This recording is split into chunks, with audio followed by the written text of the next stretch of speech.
quiero compartirte una palabra. Vengo hablando desde el principio de año, desde el primer día del año, acerca de una palabra que el Señor me dio, que está en Isaías 60. Es una palabra que entiendo que el Señor nos dio para dirigirnos, para encauzarnos este año en una dirección específica. A veces vamos a la deriva, nuestros años son como los penales que vamos atajando, y la realidad es de que Dios está hablándonos para que las cosas no nos sorprendan, sino que podamos tomar una posición ofensiva, tomar una decisión que nos encauce en el propósito, que nos encauce en la dirección de lo que Dios tiene. Y este año no es la excepción. Queremos estar atentos a lo que Dios habla para caminar en la dirección de lo que Dios tiene para nuestras vidas. Claramente vienen luchas, vienen dificultades y no ignoramos la maquinación del enemigo, pero la clave para tener la victoria es poder escuchar la voz de Dios. El pueblo de Israel estaba en el desierto y atravesando, atravesando un gran desierto, no tenía otra salida que escuchar la voz de Dios. Porque el desierto es el lugar más inhóspito que te puedas imaginar. Y si no seguían la voz de Dios, eran calcinados por el sol.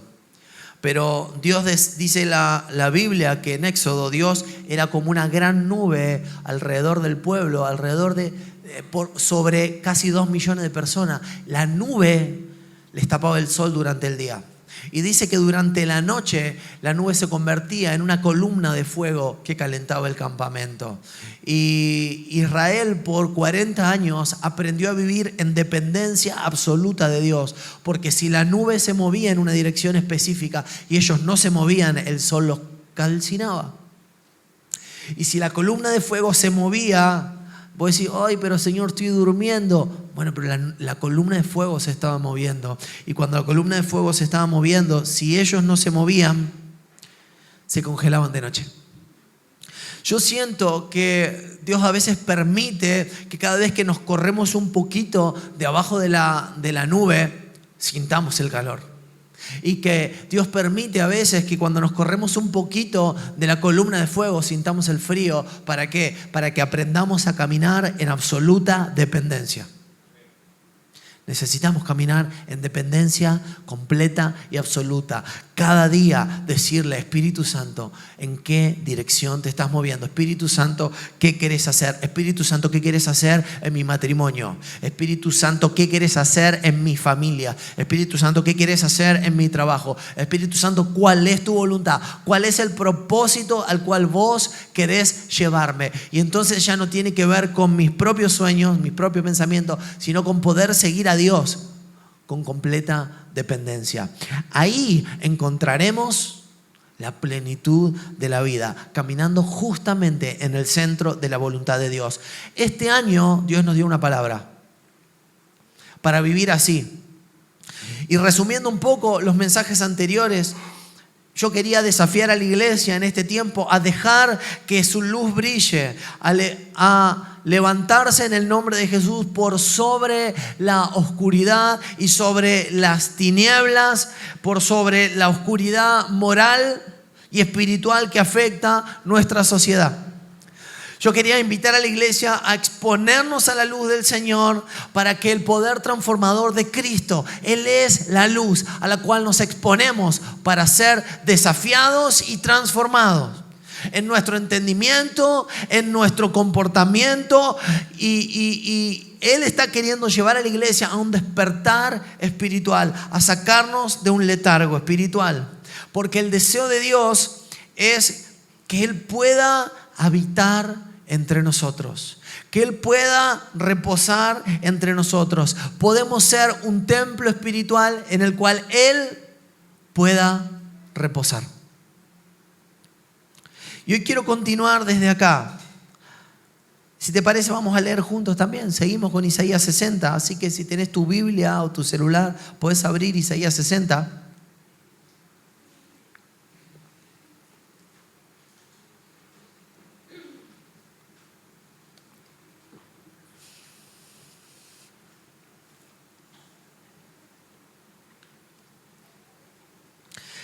Isaías capítulo 60, en el verso 8, dice así: ¿quiénes son los que pasan como nubes y como palomas rumbo al palomar? Memoriza un poquito esta pregunta. ¿Quiénes son los que pasan como nubes y como palomas rumbo al palomar? En mí esperarán las costas lejanas, a la cabeza vendrán los barcos de Tarsis, trayendo de lejos tus hijos y con ellos la plata y su oro para honra del Señor tu Dios, el Santo de Israel, porque Él te ha llenado de gloria. Los extranjeros reconstruirán tus muros y sus reyes te servirán. Aunque en mi furor te castigué, por mi bondad tendré compasión de ti. Tus puertas estarán siempre abiertas, ni de día ni de noche se cerrarán. Hasta acá la lectura del pasaje. Mira, este pasaje comienza con una pregunta que yo te decía que memorizaras, ¿no? Y es: ¿quiénes son los que pasan como nubes y como palomas rumbo a su palomar? Y nos da la respuesta en el verso 10 y dice: ¿quiénes son? Son los extranjeros. Los extranjeros que vienen a reconstruir tus muros y son los reyes que vienen a servir a esta gran obra. Ahora, ¿por qué la Biblia habla de extranjeros? ¿O por qué pone el foco este capítulo en ellos, ¿no? ¿Qué es un extranjero? Me preguntaba yo y buscaba a modo de definición. Dice que un extranjero es el que no forma parte de la comunidad política propia que se adopta como referencia.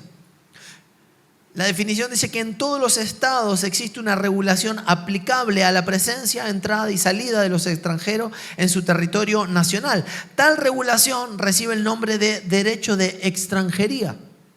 La extranjería es una cualidad, una condición del extranjero que implica no estar sujeto a ciertas obligaciones, pero principalmente no poseer ciertos derechos comunes a los nacionales de un estado. Eso es un extranjero. Respecto de este pasaje, ya volviendo a la escritura, un teólogo alemán, Dietrich Bonhoeffer, fue mártir del ejército nazi. Leía este texto de Isaías 60 como un llamado a la esperanza, ¿no? Fíjate vos, nació en un tiempo en donde lo que él hacía era para que lo mataran. Y él veía este pasaje lleno de esperanza, consideraba esta imagen de puertas abiertas todo el tiempo, simbolizando el amor de Dios a través de Cristo. Este pasaje es también la responsabilidad de la iglesia de reflejar esa misma apertura.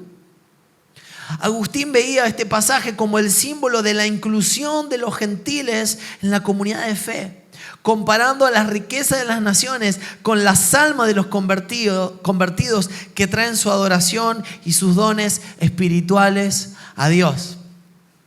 Te pongo, ese es un poco el contexto de este pasaje, ¿no?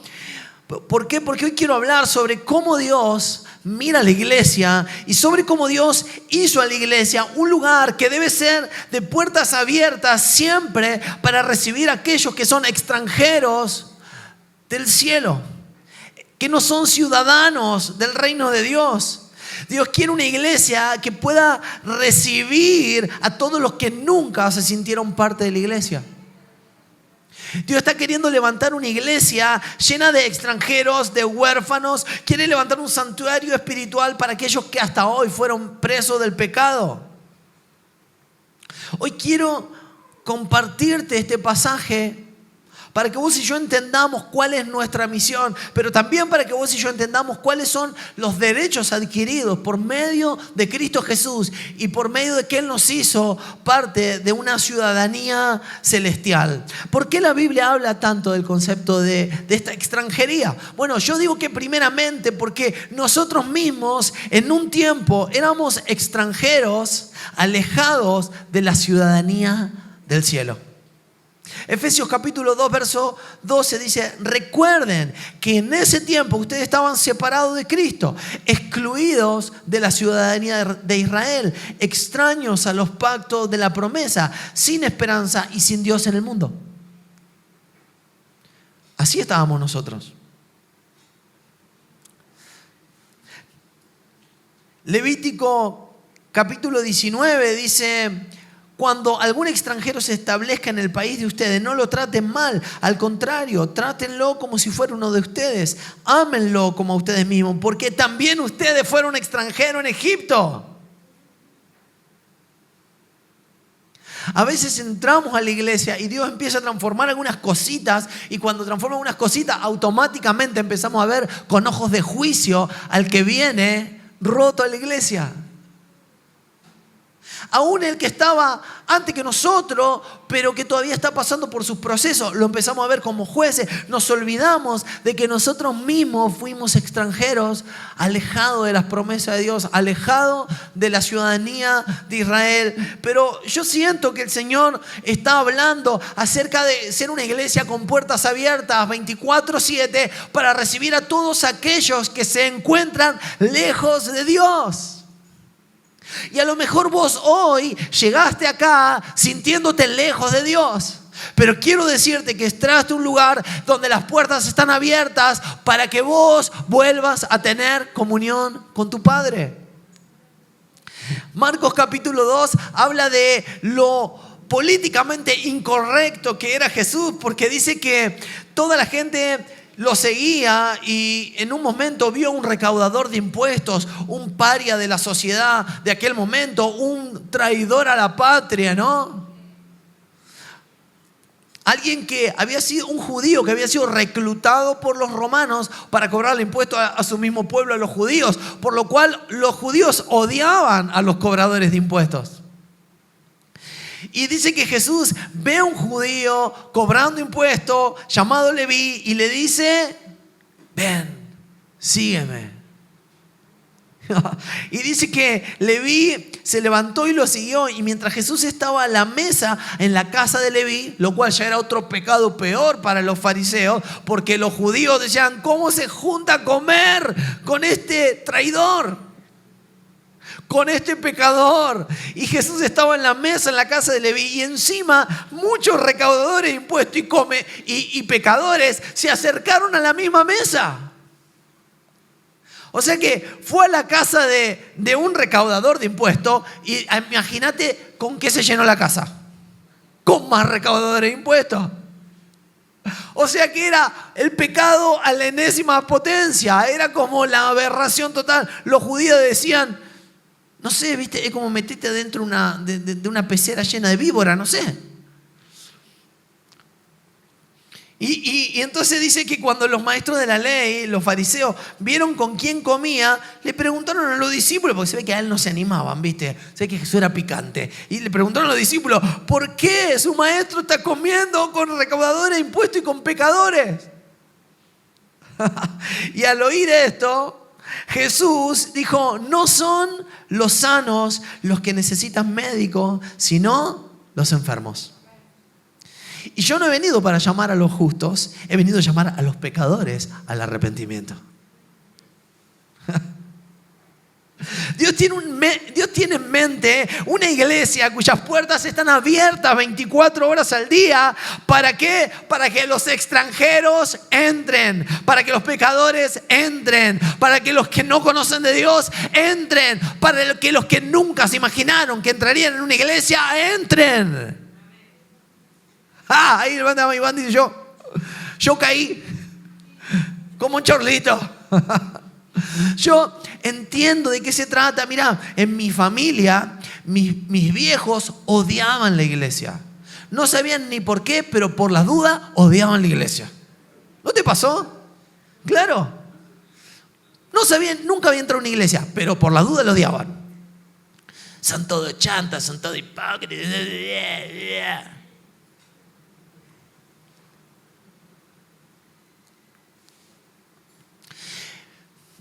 Era tal el odio que tenía. Yo me acuerdo principalmente, mi mamá era malísima.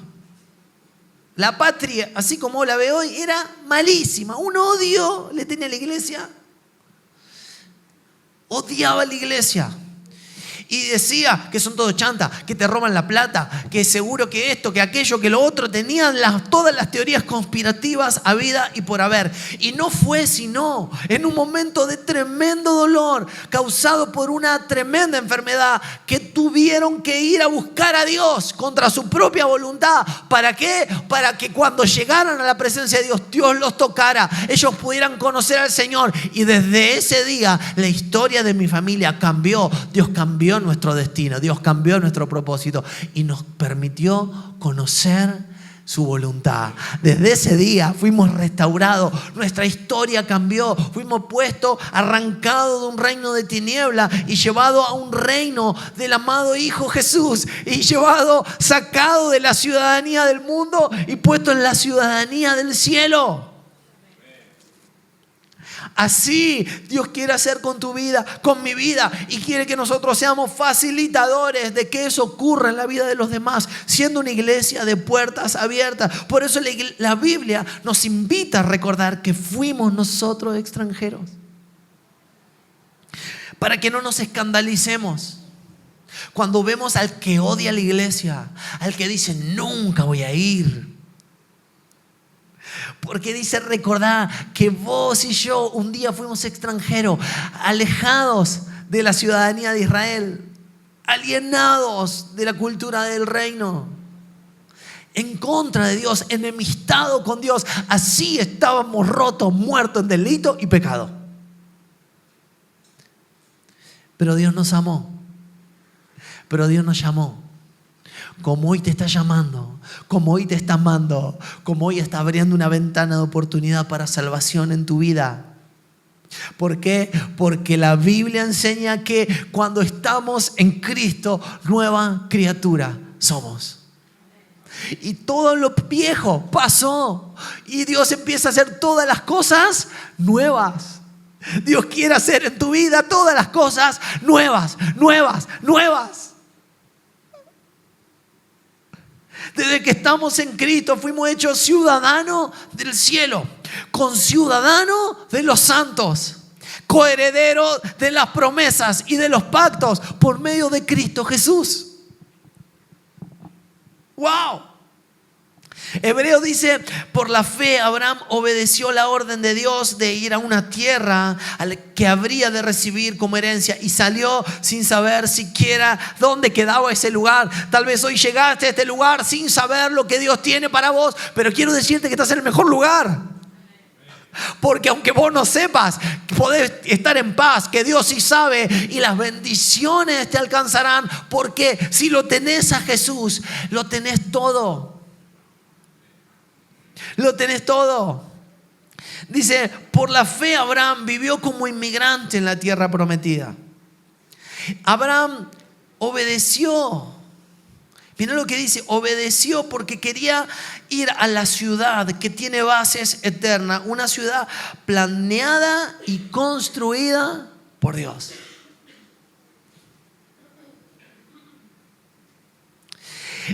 Hoy somos extranjeros en este mundo. ¿Por qué? Porque no nos conformamos a este mundo, a la cultura de este mundo, a las costumbres de este mundo, a los pecados de este mundo. Dios dice, quiero que vivas como extranjero en esta tierra y como ciudadano de un reino en el que mi hijo está reinando. Quiero que vivas como extranjero en esta tierra, como de paso en esta tierra, no aferrándote a lo temporal, sino a lo eterno. Quiero que vivas como extranjero en esta tierra, pero como ciudadano del cielo. Tenemos hoy la posibilidad de, por medio de Cristo Jesús, adherirnos a esta ciudadanía celestial por medio de la fe. Mira, cuando Dios llamó a Abraham, Abraham no negoció. Y es un dato interesante. Abraham no dijo, bueno, veremos y dónde me va a llevar. No, dice, salió a la tierra que Dios le mostraría. Salió por obediencia, no por conveniencia. A veces nosotros llegamos al Señor porque realmente estamos hasta las manos. Llegamos por conveniencia, pero quiero decirte que Dios te está invitando además a vivir por obediencia. No solo por conveniencia, sino por obediencia. La fe lo movió a caminar según la cultura de un nuevo reino, la cultura de una nueva sociedad, la cultura de un nuevo rey. No bajo las leyes y los principios de este mundo, sino viviendo como un extranjero, pero como ciudadano del cielo. ¿Sabes por qué? Porque Dios está invitándonos a vivir desde el cielo hacia la tierra. Porque Dios nos está invitando a vivir desde la comunión con Él para afectar el entorno que nos rodea. Dios nos está llamando a vivir no por lo que hace todo el mundo, sino que Dios nos está llamando a vivir desde una íntima comunión con Él para movernos por lo que para Él es importante y soltarlo en la tierra, alrededor nuestro. ¿Sabes? Muchas veces no tomamos conciencia, pero hacernos ciudadanos del cielo no fue fácil. Hacernos ciudadanos del cielo no fue gratis. Hacernos ciudadanos del cielo tuvo un gran costo. No fue gratis hacernos ciudadanos de las promesas. No fue gratis, fue necesario un recurso legal. El recurso legal que Dios presentó para nuestra ciudadanía se llama Jesucristo. El recurso legal que Dios presentó, que Dios tenía previsto, fue Jesucristo. Estábamos enemistados con Dios. Pero mira lo que dice Efesios capítulo 1, verso 5. Dice que Él nos predestinó para ser adoptados como hijos suyos por medio de Jesucristo, según el buen propósito de su voluntad, para alabanza de su gloriosa gracia que nos concedió en el amado. En Él tenemos la redención por su sangre. Es decir, que Él compró nuestra vida, que estaba perdida, que estábamos presos de este sistema. Y Él lo compró con su sangre. Él nos perdonó de nuestros pecados conforme a la riqueza de su gracia. Nos hizo abundar en sabiduría y entendimiento para conocer su voluntad. ¿Cuántos pueden dar testimonio? Antes de conocer a Cristo estábamos perdidos en nuestros propios caminos, pero Él nos permitió acercarnos a Él para conocer su voluntad, lo que era mejor para nosotros. Y fuimos hechos herederos también por medio de Cristo de todas sus promesas. ¡Wow! Predestinados según el plan de aquel, hace todas las cosas conforme al designio de su voluntad, a fin de que nosotros, que fuimos los primeros en poner la esperanza en Cristo, seamos para alabanza de su gloria. Mira, para que entendamos cómo funcionó esto, es como cuando vos querés hacer un trámite de ciudadanía, ¿viste? Yo, por ejemplo, mis abuelos y bisabuelos eran todos italianos. Y me contaban mis primos que se hicieron la ciudadanía italiana, que ¿qué tuvieron que hacer? Tuvieron que demostrar que eran hijos de sus padres y que sus padres eran hijos de sus abuelos y que sus abuelos eran hijos de sus bisabuelos. De esa manera hicieron la ciudadanía por un recurso de sangre, por un vínculo de sangre. Es decir, yo tuve un abuelo, un bisabuelo que era italiano. Ellos hicieron la ciudadanía por medio de sangre. Así nosotros hicimos. Dios hizo nuestra ciudadanía celestial por recurso de sangre. La sangre de Jesús fue derramada, fue presentada delante de nuestros angustiadores y delante del acta de decreto que pesaba en contra nuestra para decirnos: mi sangre es presentada como recurso y a partir de ahora ellos son hijos de mi Padre. El recurso legal presentado para nuestra ciudadanía fue Cristo Jesús y fue un recurso de sangre. También podemos ser ciudadanos no solo por lazo de sangre, también podemos ser ciudadanos por unión civil o por matrimonio. Cuando vos te vas a vivir a otro país y te casás con una persona que es de ese país, vos también pasás a ser ciudadano de ese país, ¿sí o no? Y la Biblia dice que Cristo en la cruz murió por nosotros. ¿Para qué? Para que la iglesia se convierta en su esposa. ¿Me seguís hasta acá? Dios presentó recursos legales. ¿Para qué? Para que el acta de decreto que pesaba en contra nuestro fuera abolida y vos y yo fuéramos parte de la ciudadanía del cielo. Somos ciudadanos del cielo por recurso de sangre y por vínculo de matrimonio. Aunque éramos extranjeros, Dios presentó un recurso legal suficiente para hacernos ciudadanos de su reino, conciudadanos de los santos, herederos de las promesas de Israel. Y además nos hizo parte, mirá qué cosa, además nos hizo parte de su familia. No poca cosa. Él no solo nos hizo herederos de promesa, no solo nos hizo conciudadanos de los santos, no solo nos hizo ciudadanos del reino, además nos incluyó, nos integró, nos hizo parte de su misma familia. Somos parte de la familia de Dios. Somos parte de podemos tomar parte en la mesa de Dios, compartir con Él en su mesa, podemos tener comunión con Él, podemos orar hacia Él como un hijo hacia un padre, podemos entrar con confianza porque nuestros pecados han sido perdonados, tenemos acceso a la mesa del Padre, tenemos acceso a la mesa de Dios. ¿Por qué? Porque Jesucristo nos hizo su familia. Tantas veces oramos diciendo, por favor, Señor, si vos haces esto, yo te juro que me voy peregrinando de rodillas, no hasta San Nicolás, hasta Neuquén. Te van a quedar linda la rodilla. ¿Por qué? Porque estamos negociando con Dios. ¿Por qué? Porque no nos cayó la ficha de que por medio de Cristo Jesús Él nos hizo sus hijos.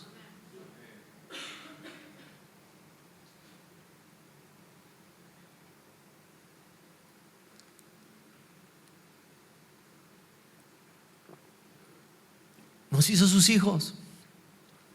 hijos amados. Cuando Dios hoy te ve a través de Jesús. Cuando Dios hoy te ve a través de su Hijo amado. ¿Y sabes qué? Cuando Dios lo ve a Jesús, dice, este es mi Hijo amado en quien se complace mi alma. Es decir, cuando vos y yo estamos en Cristo, Él nos ve y dice, wow, este es mi Hijo, mi hija amada. Mi alma se complace en Él.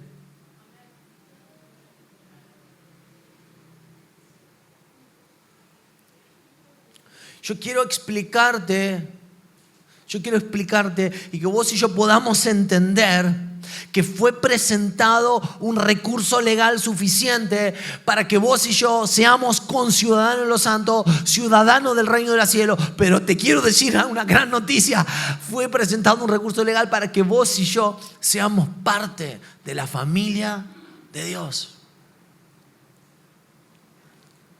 Mi hermana adoptó hace poco una criatura.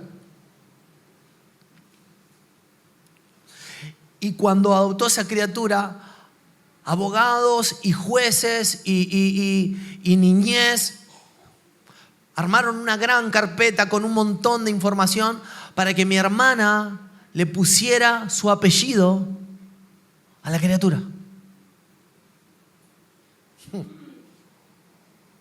Quiero decirte, querido, querida, yo no sé si vos lo estás entendiendo, pero Dios juntó todos los recursos para ponerte su apellido, para adoptarte en su familia, para decir, no importa de dónde saliste, cuál haya sido tu historia, cuál haya sido tus traumas, cuál haya sido tu dolor, cuál haya sido tus errores, cuál haya sido tu pecado, yo quiero abrazarte y aceptarte y adoptarte e incluirte en mi familia.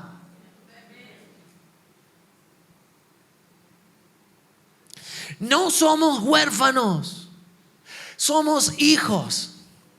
Juan capítulo 1 dice que Él era la luz, que estaba en el mundo fue creado por medio de Él y el mundo no lo reconoció. Dice, vino lo que era suyo, pero los suyos no lo recibieron. Ahora aclara, más, ¿a cuántos lo recibieron? Para esos hay un trato especial.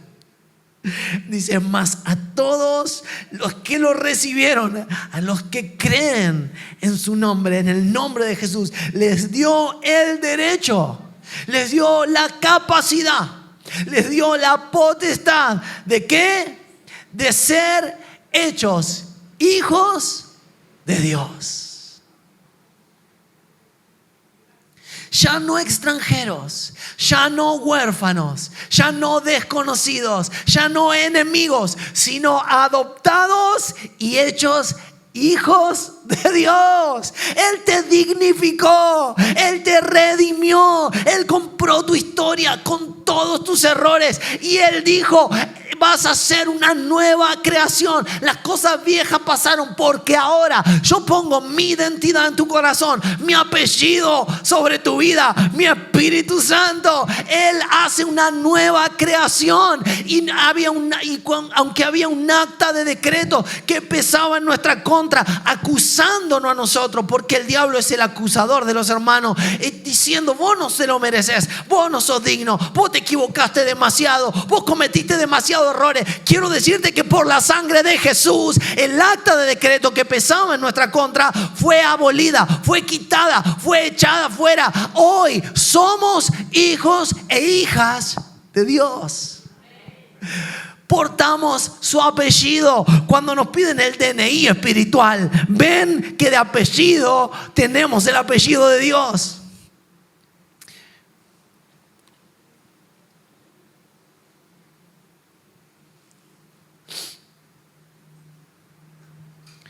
Yo no sé si vos lo estás captando, pero tremendo eso.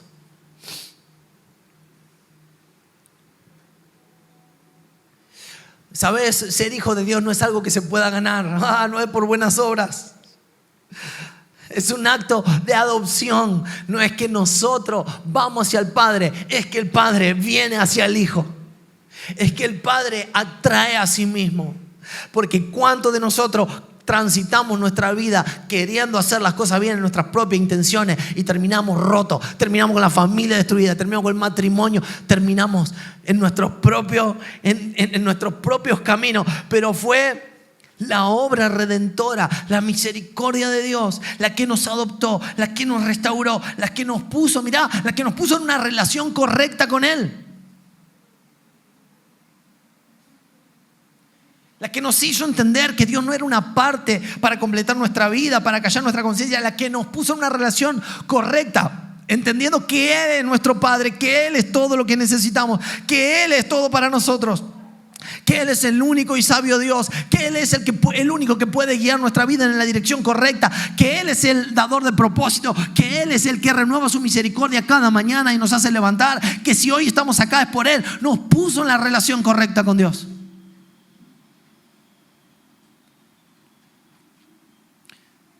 Esta potestad de ser hecho hijos es justamente una gracia, un favor, un poder de Dios. No un derecho natural. Es una nueva realidad creada por Cristo, en Cristo. Llamada gracia, llamada favor inmerecido. ¿Sabes? Hay un teólogo de hace algunos años, se llamaba Juan Wesley, habló sobre el nuevo nacimiento como una entrada en la familia de Dios. Un acto que está combinando la justificación de nuestros pecados, ser perdonado, y la combinación con una adopción. Es como si vos querés adoptar una criatura, pero la criatura ya mató gente, robó, y entonces el juez te dice: está bien, yo te lo doy en adopción, pero primero tenés que pagar la fianza, pero primero tenés que resarcir a todos los daños que generó. Y Dios, ¿qué hizo? Fue y pagó. A veces la gente que va a adoptar dice: no, pero yo quiero que sea más chico. No, pero yo quiero que tenga pecas. Bueno, hermano, no es por catálogo esto. Dios no hizo así. Dios fue y agarró al más embarrado, al que tenía los mocos colgando, al que estaba con las patas sucias. A ese agarró Dios y dijo: pago lo que tengo que pagar y me lo traigo para casa, porque de este voy a ser mi hijo. Le voy a inyectar mi ADN, le voy a inyectar mi esencia, lo voy a meter en mi cultura, le voy a enseñar a vivir como un rey, le voy a enseñar a vivir como un príncipe, le voy a dar mi anillo de autoridad, le voy a enseñar mis caminos, le voy a poner mi corazón en su corazón, lo voy a sentar a mi mesa, y cuando coma a mi mesa nadie va a distinguir quién es. Él va a ser mi hijo. Eso. Oh. Eso es lo que hizo el Señor con nosotros.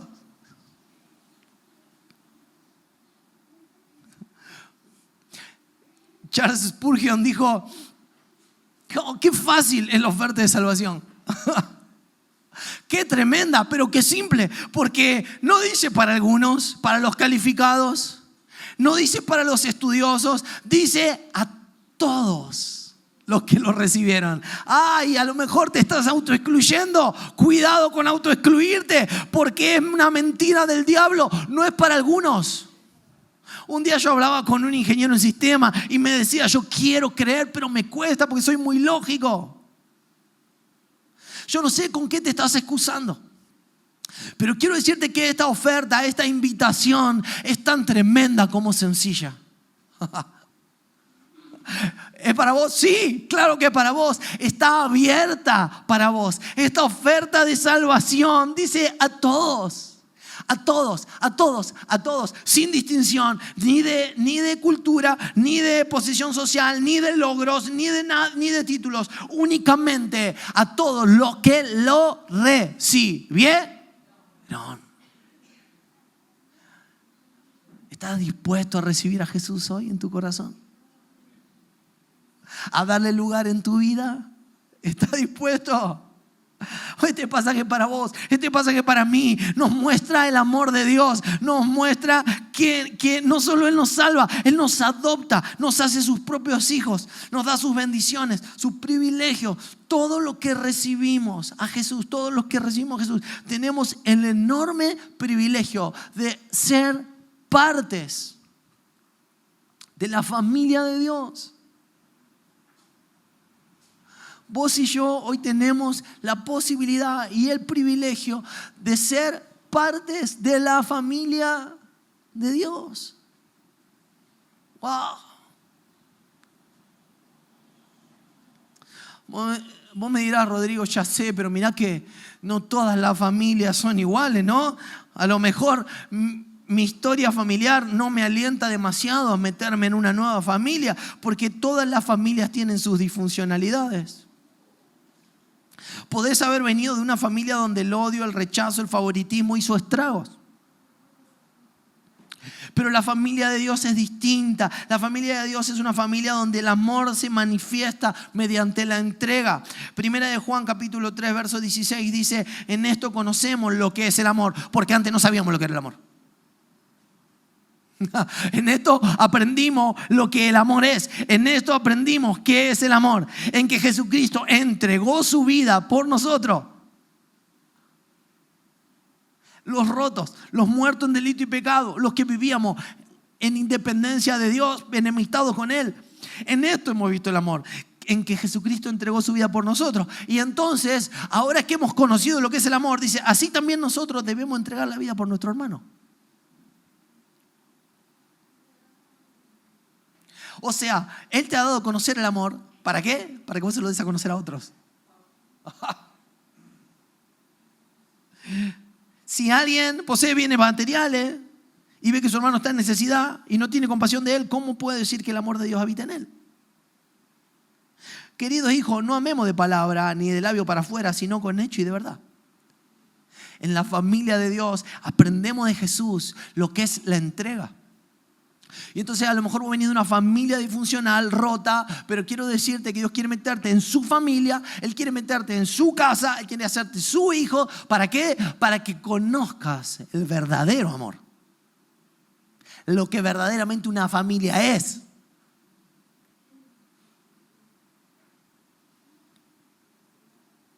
Voy a decir: Rodrigo, pero mi familia, Dios.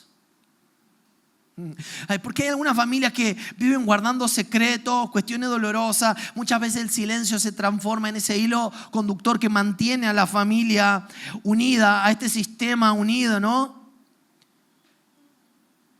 Lo que pasa es que este silencio, este hilo de silencio que mantiene a la familia unida, de no hablar de esto que pasó, de callate, de cuidado, de no menciones, de aquello. Bueno, eso llena la familia de tensión, de malestar, y decir la verdad puede ser visto como una traición. Situaciones dolorosas que todos saben o sospechan, pero nadie se atreve a confesar. Situaciones de abuso, situaciones en el matrimonio, infidelidades, manipulación, aborto, rechazo, y pasan los años y la no confesión hace que eso siga esclavizando, trayendo dolor, trayendo angustia, dando autoridad al infierno. Y vos decís, mi familia, sí, familia es eso, no quiero una familia, gracias.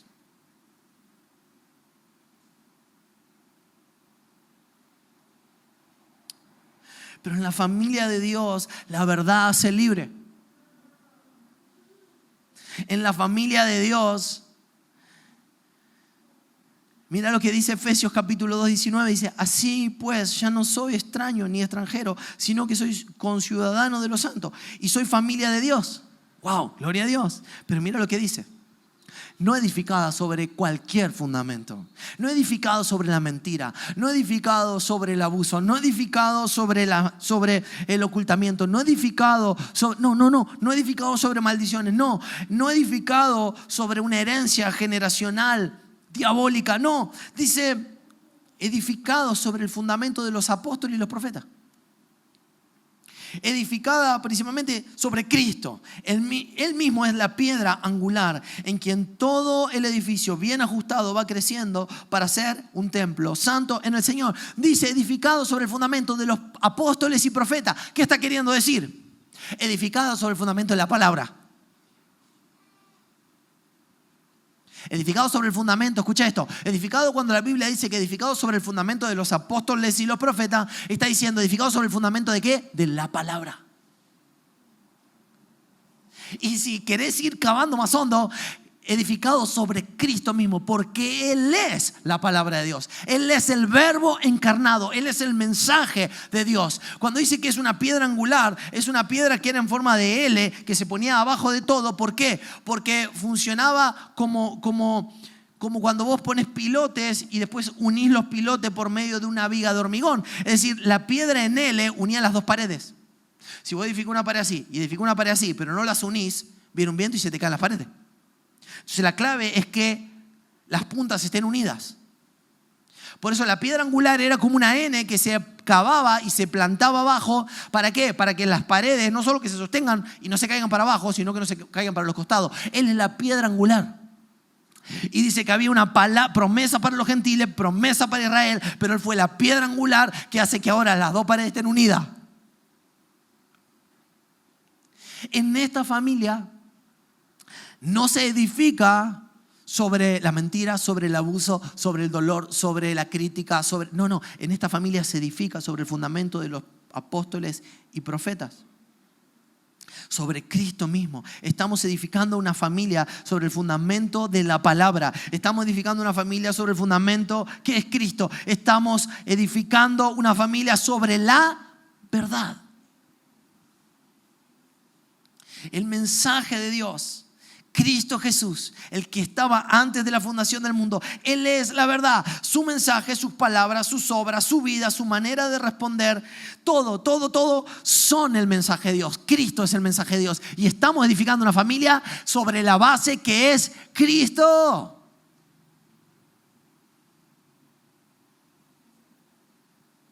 Somos la familia de Dios. Edificada sobre el fundamento de la palabra, edificada sobre el fundamento que es Cristo. Y muchas veces en nuestra familia nos vemos con esto de decir, ¿qué hago? ¿Tendré razón? ¿No tendré razón? Que fulano me dice que él no se quiere congregar, que él no quiere leer la palabra, que él no quiere... Quiero decirte, si basa tu vida sobre el principio de los apóstoles y los profetas y tu casa no será sacudida. Tené la valentía para plantarte sobre Cristo mismo y transformar la realidad de tu casa por medio de la autoridad que tenemos en Cristo Jesús. No estás para dudar si estás en lo correcto o no estás en lo correcto, porque si estás en Cristo, estás en lo correcto. Ahora, quiero desafiarte. Si me dejas, ¿me dejas? No, me dicen ahora.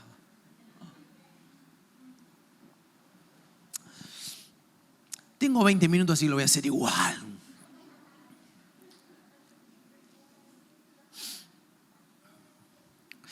Si creer en Cristo, escucha esto, porque es importante. Si creer en Cristo nos hace parte de la familia de Dios, necesitamos entender muy claramente lo que creer en Cristo significa. ¿Escuchaste? Si creer en Cristo nos hace parte de la familia de Dios, vos y yo necesitamos tener muy en claro lo que implica creer en Cristo.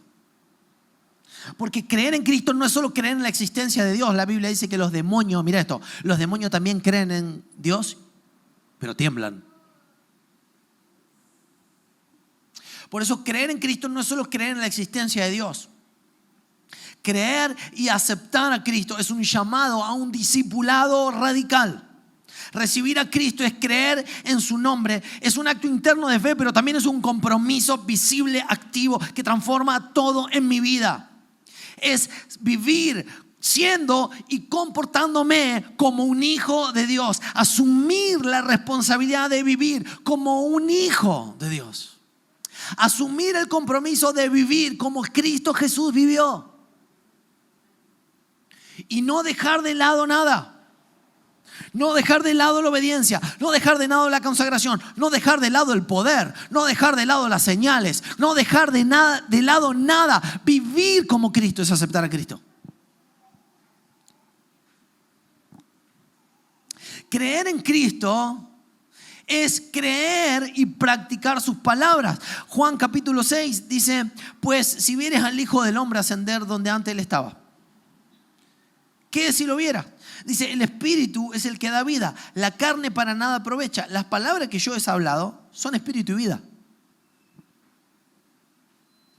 Es decir, si estas palabras se analizan solamente, meramente a nivel intelectual, no habrán cumplido su cometido. Pero si estas palabras impactan en mi espíritu e impactan en mi vida, entonces habremos recibido las palabras del Señor. Dice, hay algunos de vosotros que no creéis, porque Jesús sabía del principio quiénes eran los que no creían y quién era el que lo traicionaría. Pero las palabras de Dios son espíritu y vida. Vienen a transformar nuestro espíritu, pero también nuestra vida. Necesitamos dar lugar a esa transformación de nuestra conciencia. ¿Sabes? Crecimos en un mundo que nos amoldó a Él. Crecimos en un molde que nos hizo creer qué está bien, qué está mal, qué es normal, qué no lo es, qué es poco, qué es mucho. Estamos de alguna manera alienados de la ciudadanía de Dios, de la ciudadanía del reino. Hemos sufrido como una transformación negativa por causas externas, por el entorno que nos rodea. Hemos perdido, cuando la Biblia dice que estábamos alejados, alienados de la ciudadanía de Israel, quiere decir que habíamos sido transformados hasta perder nuestra identidad. ¿Sabes? Vos vas a... Viste con esto que yo te decía, que tengo mis abuelos eran italianos y todo eso. Vos vas a distintos lugares de Italia y en cada lugar son distintos. Los sicilianos son jodidos. Mi suegra era siciliana, yo te lo digo. Son memoriosos, por no decir vengativos. Son memoriosos. Vos te vas al norte y son más bien suizos todos. Y son todos rubios. Y vos vas al sur de donde era mi bisabuela y era bien morochita, mezcla con África, ¿viste? Chiquitita. Y entonces en cada lugar tienen su particularidad y tienen sus costumbres y su propio dialecto y su cultura. Han crecido en ese lugar. Y ¿sabes qué? A mí siempre me llamó la atención que mi bisabuela vino a Argentina cuando tenía creo que 12, 13 años. Y todavía hablaba mal español a los 95. Y te decía, ¿qué fa? Y sí, ¿cuántos años hacía que estaba acá? Manene, te decía. El tonito. No lo había podido cambiar porque había sido impactada de tal manera su cultura. Pero lo que la Biblia dice es de que muchas veces cuando crecemos en el mundo hemos sido alienados de nuestra cultura del reino de Dios y hemos sido afectados de tal manera que hemos perdido nuestra esencia, nuestro dialecto, nuestra identidad, nuestra cultura del cielo. Lo hemos perdido. Lo hemos perdido. Por eso Jesús viene de vuelta a recordarnos quiénes somos. Porque si somos sus hijos, debemos pensar como un hijo, sentir como un hijo y actuar como un hijo. Él viene mediante su Espíritu Santo a descubrir a Cristo en nosotros. Como la obra que dice que estaba Miguel Ángel tallando al David y le preguntaron, y un discípulo le dijo, pero maestro, ¿cómo hizo usted para crear a David? Con solo una piedra. Y Miguel Ángel le dijo, yo no lo creé, solo quité lo que no nos permitía verlo. Claro, él tallaba y quitaba los pedazos de piedra que no permitían ver al David que estaba dentro de esa piedra. De la misma manera, el Espíritu Santo viene a quitar aquellas cosas que no permiten ver al Cristo que habita en nosotros. ¿Me explico? El Espíritu Santo quiere quitar todo aquello que impide que se vea el Cristo que habita en nosotros. Nos vemos como una gigantesca piedra y Él ve al David adentro. Nos vemos como una gigantesca piedra, pero Él nos ve a Cristo en nosotros. Entonces Él quiere descubrir al Cristo en nosotros mediante el proceso de la santificación. Jesús estaba a punto de ir luego al cielo con el Padre y ora por sus discípulos y dice, Padre, voy a ti. Les he dado tu palabra, pero el mundo ahora los aborrece. Porque ahora ya no son como los del mundo. ¿Sabes qué? Cuando vos vivís como los del mundo, el mundo te va a celebrar, te va a decir, ¡vamos! ¡Vamos, Edu! ¡Vamos, Adrián! ¡Vamos, Débora! ¡Sí! ¡Qué genio que sos! ¡Vamos, Lolo! Pero dice, ahora que les enseñé tu palabra, ya no son del mundo y ahora el mundo los aborrece. Y le dice, no te pido que los saques del mundo.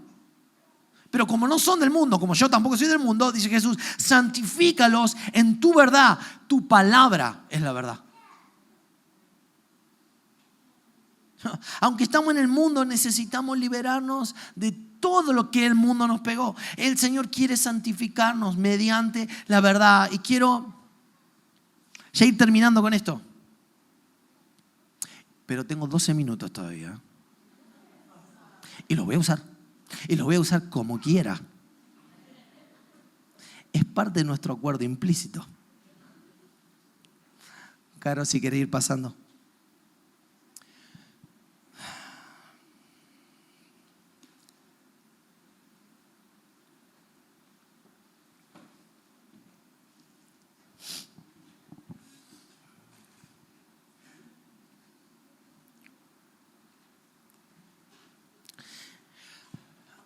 El Señor hizo una tremenda obra para sacarnos del reino de las tinieblas y llevarnos al reino de su amado Hijo.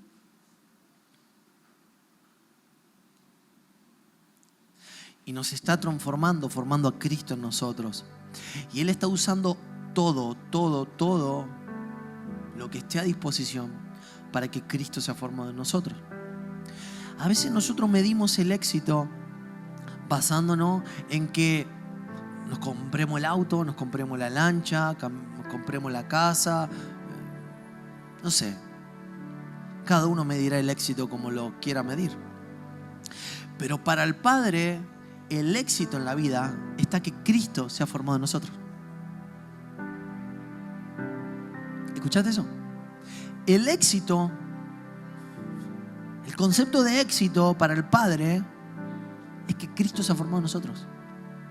La Biblia dice que para los hijos de Dios, todo. Para los hijos de Dios, todo. Ahora definime bien.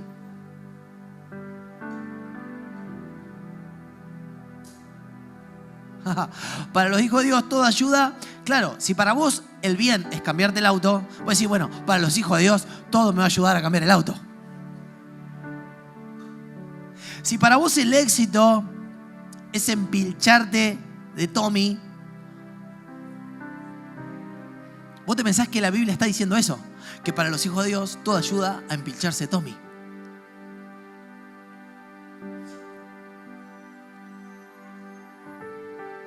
Si para vos el éxito en la vida es tener ese posgrado o esa empresa, ¿vos te pensás que la Biblia está diciendo que para los hijos de Dios todo ayuda a tener ese posgrado o tener esa empresa? Pero acá hay una gran diferencia, que Dios nunca dijo eso. La Biblia dice que para los hijos de Dios todo ayuda a que Cristo sea formado en nosotros.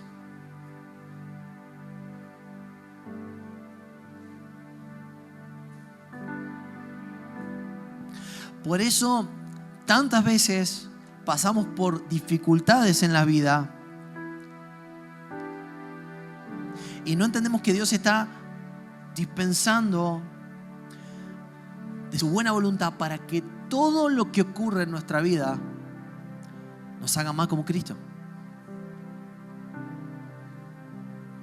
Cristo pasó por su Getsemaní, Cristo pasó por la cruz y a veces pasamos por nuestro Getsemaní, el lugar de la presión constante, permanente. Y no es que Dios no te quiera sacar, porque la historia siempre termina en resurrección. Pero quiero decirte que para los hijos de Dios, aún esta situación que puedes estar pasando, solamente te va a ayudar a bien. ¿Y cuál es el bien? Que Cristo se ha formado en nosotros. Por eso quiero advertirte que luchas pueden venir. Pero mira lo que dice Lucas capítulo 17.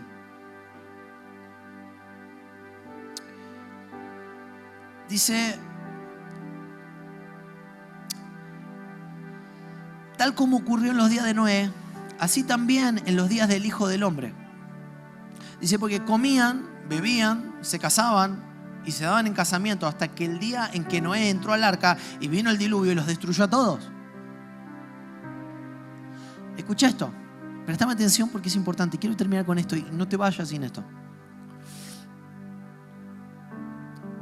Estamos preocupados, ocupados en trabajar, en casarse, en tener hijos, en cuidar nietos, en pagar impuestos. Nuestra vida sigue. Pero Jesús dice, cuidado, porque en los días de Noé también pasaba igual. La gente hacía su vida. El que tenía que ir a la facultad rendía una materia, rendía la materia. El que tenía que ir a trabajar, iba a trabajar. Y todos estaban enfocados en la suya. Solo que ninguno veía ver que el arca estaba a punto de cerrarse y el diluvio estaba a punto de comenzar. No solo esa es una historia, ¿no? Dice, fue lo mismo lo que ocurrió en los días de Lot. Lot era el sobrino de Abraham, si no lo conoces. Él se ocurrió vivir en una ciudad espectacular, ¿no? En Las Vegas, no, en Sodoma y Gomorra, en Atlantic City. Fue lo mismo lo que ocurrió en los días de Lot. Dice, comían, bebían, compraban, vendían, plantaban, construían. Vos estás pensando en construir tu casa, está bien, todo tu legal. Pero lo mismo acontecerá en el día del Hijo, que el Hijo del Hombre sea revelado. En ese día, el que está en la azotea y tenga sus bienes en su casa, no descienda a llevárselo, no te lo vas a poder llevar a ningún lado. Dice, ese día, de igual modo, el que esté en el campo no vuelva atrás. Vos te compraste un terrenito, te compraste un campo y está ahí. De golpe te hace el chacarero, empecé a usar pañuelo.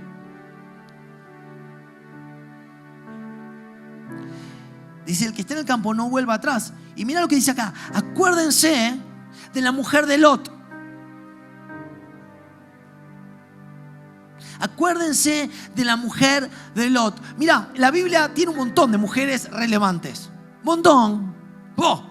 Pero Jesús dijo que hay una de la que no tenemos que acordar. ¿De su madre María? No. ¿De Débora con B larga? No. De la mujer de Lot, pobre. La eligieron como un mal ejemplo. Porque dice que cuando estaban escapando de la condenación que caería sobre Sodoma y Gomorra, y Dios le había dicho: salgan a la tierra que les voy a mostrar, caminen por mí para vivir en una nueva ciudadanía espiritual. Cuando estaban camino en esa dirección, le dijo: hagan lo que hagan, no miren atrás. Y ¿sabes qué? La tentación fue peor, fue mayor. Y en vez de mirar para adelante, dice que miró para atrás y se convirtió en una estatua de sal. Cuando leemos la historia, decimos: esta mujer de Lot también era tan fácil, una sola cosa le habían dicho y la fue a hacer. Pero ponete en su lugar. A ver, mirá, vos ponete a pensar que todo por lo que había vivido, la escena es la siguiente, ¿no? Todo lo que había sido su vida, de repente estaba ardiendo. Imagínate si vos tuviste 40 años para construir tu casa y el día que la construí Dios te dice: salí porque va a arder.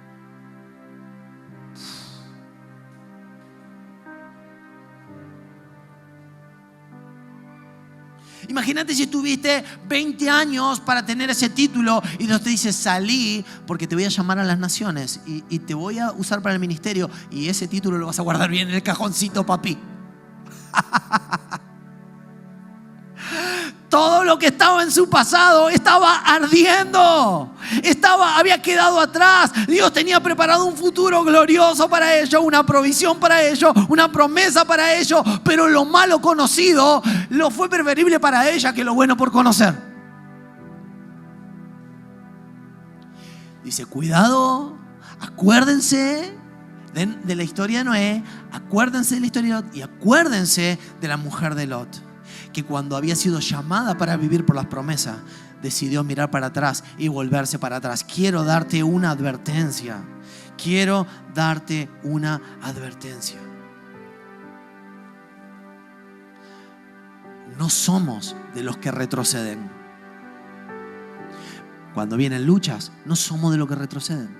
Cuando vienen dificultades, no somos de los que retroceden. Cuando vienen tentaciones, no somos de los que retroceden. ¿Por qué? Porque lo que viene por delante es una patria mejor. Lo que viene por delante es la ciudadanía de Dios. Lo que viene por delante es la ciudadanía del cielo. Lo que viene por delante es ser parte de la familia de Dios. Lo que viene por delante es las bendiciones intergeneracionales. Lo que viene por delante es hacer a mis hijos hijos de las promesas. Lo que viene por delante es levantar una simiente bendecida. Lo que viene por delante es cortar ataduras generacionales. Lo que viene por delante es una nueva historia. Lo que viene por delante es esperar al Señor hasta que Él vuelva y que Él pueda decir en ese día: bien, siervo bueno y fiel, en lo poco fuiste fiel, sobre mucho te pondré. Eso es nuestro llamado.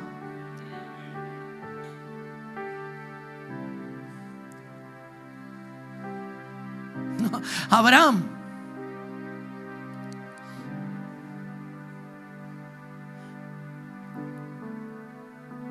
dice que Abraham, Isaac, Jacob vivieron por la fe. ¿Sabes lo que es vivir por la fe? O sea, yo estoy vivo porque creo. Si no, ya el diablo me hubiera comido crudo. Yo estoy vivo porque creo.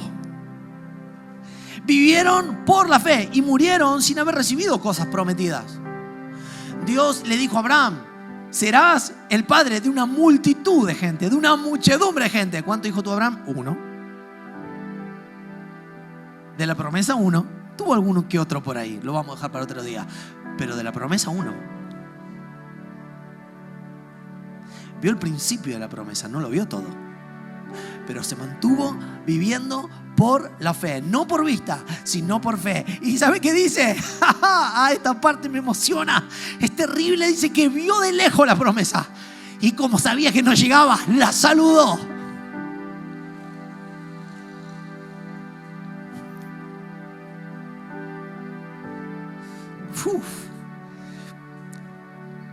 Dice: la miraron de lejos y le dieron la bienvenida.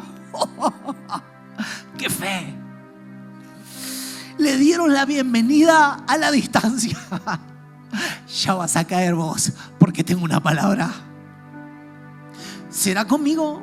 ¿O será con mi hijo? ¿O será con mi nieto? ¿O será con mi bisnieto? Pero esa promesa es mía. Es por causa de la fe. ¿Sabes lo que es saludar una promesa a la distancia? Levanta tu mano y empieza a saludar promesas a la distancia. Ya vas a caer vos. Sos parte de mi herencia espiritual. Soy parte de la familia de Dios. Wow. ¡Qué tremendo! Dice, confesaron que eran extranjeros, peregrinos en esta tierra. A veces estamos tan aferrados a las cosas de este mundo, tan aferrados a lo temporal, y Dios dice, quiero que entiendas, 10 años, 20 años, 70 años no son nada en comparación con la eternidad. Yo te creé para la eternidad. No te creé para aferrarte a lo terrenal, a lo pasajero, a lo momentáneo. Yo te creé para lo eterno.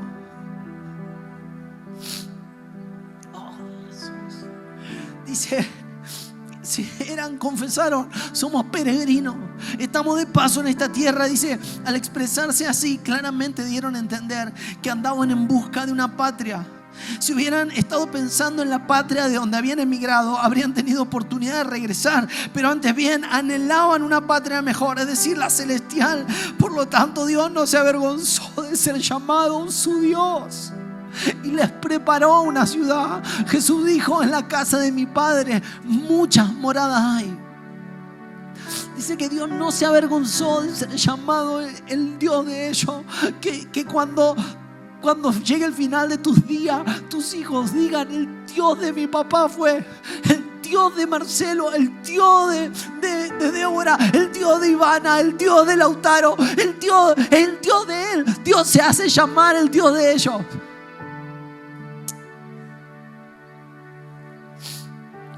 Por eso, iglesia, tomemos conciencia que en otro tiempo estábamos separados de Cristo, excluidos de la ciudadanía de Israel, extraños a los pactos de las promesas, sin esperanza, sin Dios en el mundo. Pero Cristo nos hizo ciudadanos del cielo. Gracias, amor. Coherederos de la promesa, de los pactos, y además nos hizo parte de su familia. Por eso no queremos ser una familia disfuncional, sino que queremos vivir sobre fundamentos sanos, los fundamentos de la palabra y de Cristo. Por eso si creer en Cristo nos hace parte de la familia de Dios, necesitamos comprender lo que creer significa.